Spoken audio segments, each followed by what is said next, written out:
آج ہم لوگ گفتگو کریں گے اردو زبان کے تعلق سے، اردو زبان کے اس موضوع کے تعلق سے جو کسی بھی زبان کی ریڑھ سمجھی جاتی ہے۔ زبان کیا ہے؟ بنیادی طور پہ اگر ہم زبان کی بات کرتے ہیں تو زبان الفاظ کے استعمال اور طور کا ایک طریقہ ہے۔ بلا شک و شبہ اردو کی پیدائش شمال میں ہوئی، لیکن اس میں بھی کوئی شک نہیں کہ اردو ادب کی ابتدائی پرورش اردو ادب کو ایک تناور درخت کی شکل میں پیش کرنے کا کام دکن نے کیا ہے۔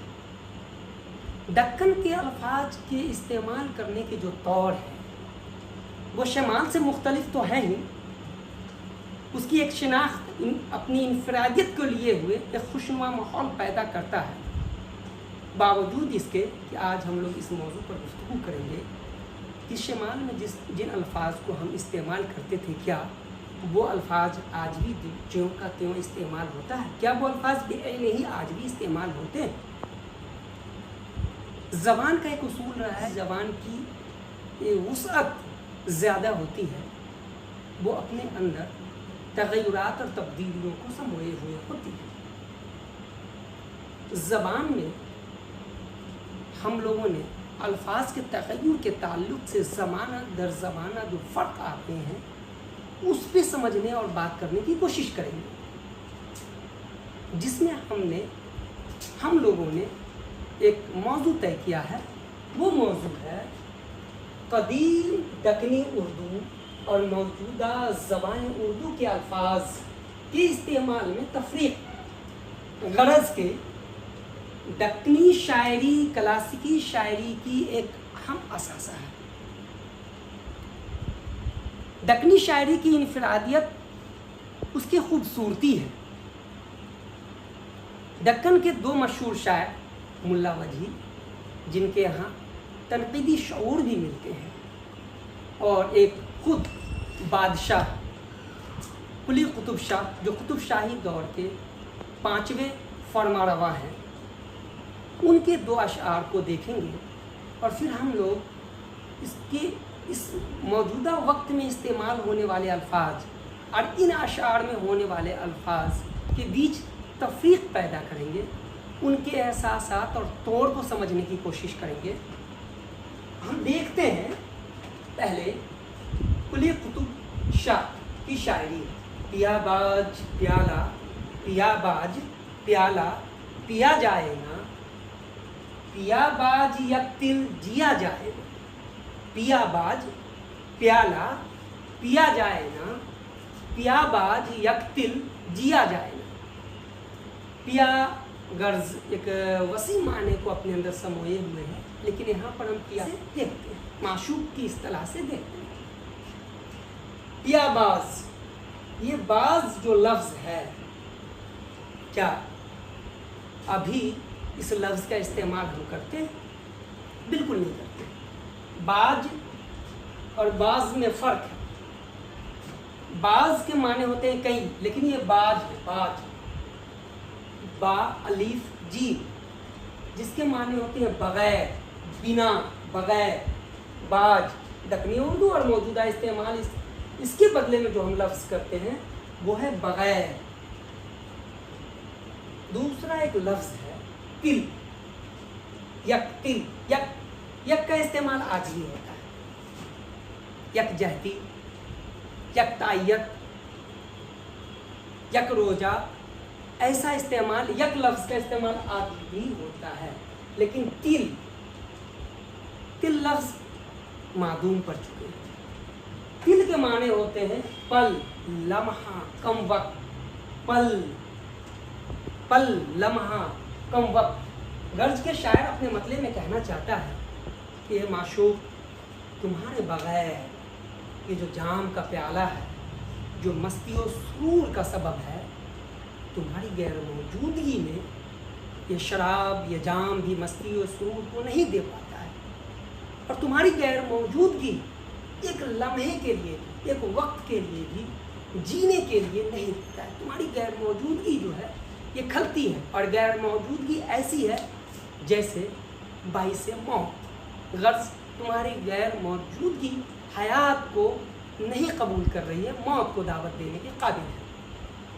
ہم یہاں غور کریں گے بعض لفظ پر اور کل لفظ پر۔ میں پہلے کہہ چکا ہوں کہ پیا ایک وسیع معنی میں استعمال ہوتا ہے۔ پیا نہ صرف مرد کے لیے استعمال ہوتا ہے، نہ صرف عورتوں کے لیے استعمال ہوتا ہے، بلکہ پیا لفظ معشوق حقیقی، یعنی کہ آپ جسے چاہتے ہیں، جس کو آپ پسند کرتے ہیں، وہ آپ کا پیا ہے۔ دوسرا شعر ملا وجھی کا، جو بے ربط غیر تسلسل، جس میں کوئی تال میل نہ ہو، بے موضوع، بولے سو بیتاں 25 بیتاں، ہمارا جو یہ ابھی فوکس ہوگا اس لفظ پر، بیتاں۔ دراصل یہ لفظ بیت کی جمع ہے، یہ لفظ بیت کی جمع ہے۔ بیت کے معنی ہوتے ہیں شعر۔ اردو جمع کے اصول کے مطابق تو ہم بیتوں بولتے ہیں، لیکن دکنی شاعری میں، دکنی ادب میں اردو جمع بنانے کا اصول بھی ہے کہ وہ اپنے لفظ کو، چاہے وہ ہندوستانی ٹھیٹھ لفظ ہو، چاہے جو بھی لفظ ہو، اس کو وہ فارسی قاعدے کے مطابق بناتے ہیں، جیسے بیت سے بیتاں۔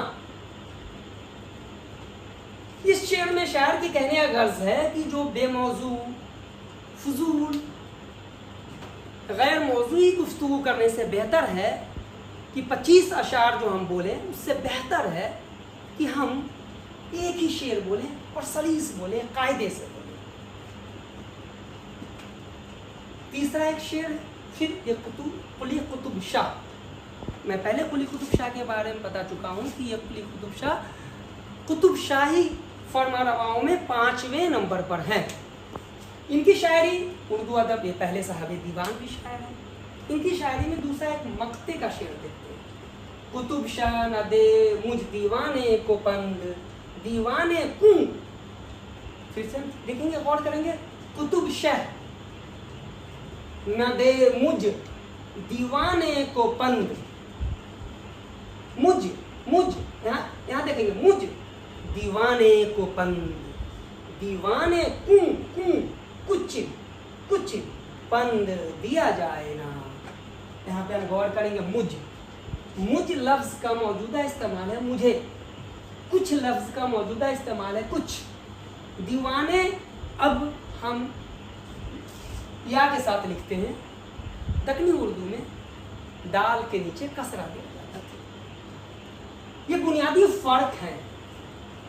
دراصل ابھی جو ہماری گفتگو ہو رہی ہے وہ الفاظ کے بدلتے طور اور دکنی ادب میں استعمال ہونے والے کچھ مخصوص الفاظ جو دکنی ادب کی شان اور پہچان ہے، بلکہ اس کو کہہ سکتے ہیں کہ یہ لسانی تغیرات ہیں۔ دراصل ہم یہاں پر اشعار کے تشریح کی وسعت پر نہیں جائیں گے۔ دراصل ابھی ہم الفاظ کے استعمال پر بات کریں گے کہ دکنی لسانیات میں ہم غور کرتے ہیں کہ جو یہ الفاظ ہیں یہ دکن کی خاص پہچان ہے۔ یہ الفاظ، یہ طرز، یہ طریقہ نہ تو شمال میں ہے نہ تو موجودہ وقت میں ہے۔ اس سے ہم لوگ یہ طے کرتے ہیں کہ دکنی ادب کا جو اپنا استعمال کا اصول ہے وہ شمال اور موجودہ وقت سے بالکل مختلف ہے، اور یہی انفرادیت اس کی خوبصورتی کا باعث ہے۔